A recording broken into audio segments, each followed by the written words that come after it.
विद्वानों की एक महफिल में मैंने ये सवाल पूछा कि ये दर्द क्या होता है। विद्वानों की एक महफिल में मैंने ये सवाल पूछा कि ये दर्द क्या होता है, तो सबकी आंखें नारियल की तरीके से खुली रह गई। समा शांत पड़ गया। तभी पीछे से हिजाब पहने खुदा की बनाई माँ बाप की तराशी एक खूबसूरत मोहतरमा आती है और कहती है, जहां प्यार होता है वहीं दर्द होता है। तो अब भाई दर्द का तो पता चल गया थोड़ा सा। अब लिखते लिखते जिंदगी आगे बढ़ गई भाई। आगे तो क्या, घंटा 2-3 दिन ही बढ़ी।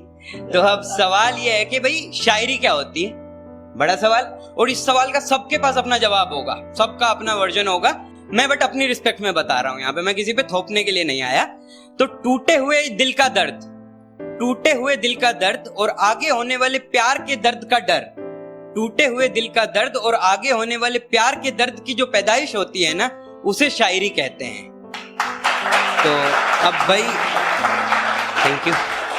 तो अब ये हो गया। अब देखो एक स्टेज ऐसी आती है जब किसी भी रिलेशनशिप में ना कि आप एक दूसरे से परेशान हो जाते हो, मतलब नोच खाने की सी हालत भी हो जाती है और कई बार आंखें खुलती है।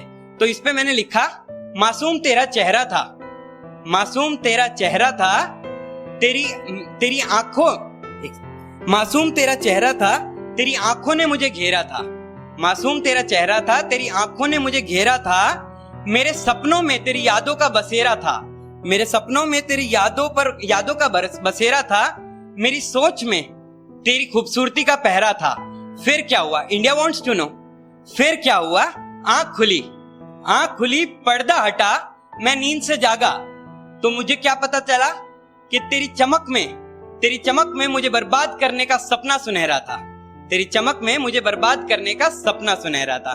तो वही ऐसे करके रिलेशनशिप एंड हो गया। अब पता है क्या, हम में और जानवरों में थोड़ा सा फर्क है। हम बेटर हैं उनसे जानवरों की श्रेणी में, क्योंकि हम बायो में भी पढ़ते हैं। तो वही लिविंग नॉन लिविंग में ह्यूमंस एनिमल कैटेगरी में आते हैं। तो फिर हम सोच सकते हैं सोसाइटी के बारे में, अपने देश के बारे में।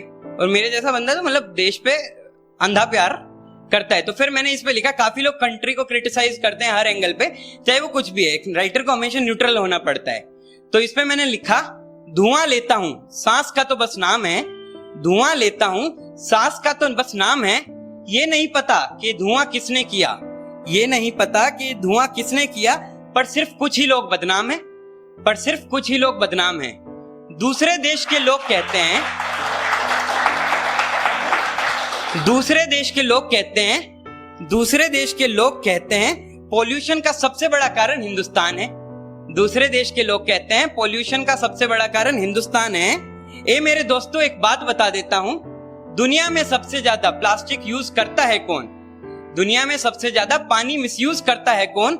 ये बात तो तुम पहले जान लो, तुम्हारी सोच के कारण ही तो सिर्फ कुछ लोग बदनाम हैं, तुम्हारी सोच के कारण ही तो सिर्फ कुछ लोग बदनाम हैं। अब आगे चलते हैं। तो आगे क्या करते हैं कि हमारी बात जैसे कि हो गई यहां तक कि अब क्या है कि हम दुनिया के सबसे बड़े प्लास्टिक रिसाइकलर्स में से एक हैं, उनको ये नहीं पता, फिर भी हम बदनाम हैं। अब हम जाते हैं स्पेस के अंदर। आप रोज सैटेलाइट छोड़ते हो, रोज उन्हें तबाह कर देते हो। हमने एक एसेट क्या यूज कर ली, एसेट आप जानते हो ना, जो एंटी सैटेलाइट मिसाइल हमने डीआरडीओ के थ्रू डाली थी। हमने एक एसेट क्या इस्तेमाल कर ली। आपने तो स्पेस में ऐसा जाके क्या कह दिया कि वहां पर भी सिर्फ हिंदुस्तान बदनाम है। आपने स्पेस में ऐसा जाके क्या कह दिया कि वहां पर भी सिर्फ हिंदुस्तान बदनाम है। अब आगे बढ़ते हैं। चाहे मेरे देश के लोग थोड़ा सा झगड़ते हैं, चाहे मेरे भाई बहन थोड़ा सा लड़ते हैं, पर फिर भी हम साथ रहते हैं, एक दूसरे को बर्दाश्त करते हैं और कभी हम एक दूसरे से नहीं पिछड़ते हैं। गलती सबकी है, फिर भी सिर्फ कुछ ही लोग बदनाम हैं। गलती सबकी है, फिर भी सिर्फ कुछ ही लोग बदनाम हैं। पर ये सब कुछ ठीक हो सकता है, फिर भी हम कोशिश भर करने को नाकाम हैं। तो मैं अभी, मेरे पास थोड़ा सा टाइम होगा, आधा सेकंड तो ले ही सकता हूँ। तो मैं दीपेंद्र हूँ। तो मैं बेसिकली स्टोरी टेलिंग भी करता हूँ, मैं मोटिवेशनल स्पीकिंग भी करता हूँ, और अभी ठीक चल रहा है। तो अगर अच्छा लगे तो थैंक यू, पीस आउट।